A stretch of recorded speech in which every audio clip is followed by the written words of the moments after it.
Welcome to our story about how God chose David to be king. This tale begins when God rejected Saul as king of Israel and sent the prophet Samuel to anoint a new king from the family of Jesse. God spoke to Samuel, saying, "How long will you mourn for Saul, since I have rejected him as king over Israel? Fill your horn with oil. I am sending you to Jesse of Bethlehem.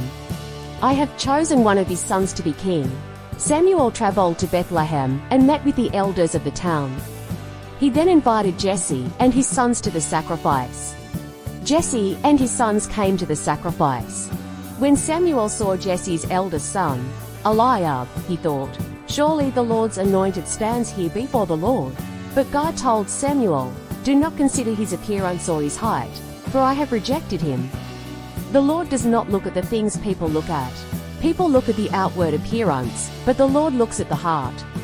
Jesse had 7 of his sons pass before Samuel, but Samuel said to him, "The Lord has not chosen these."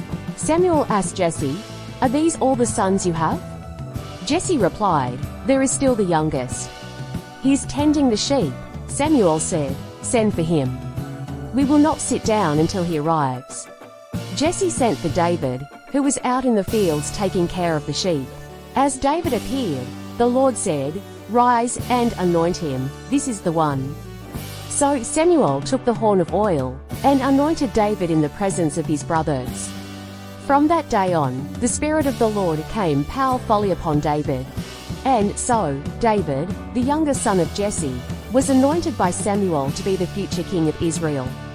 This story reminds us that God looks at the heart and chooses those who may seem unlikely to others.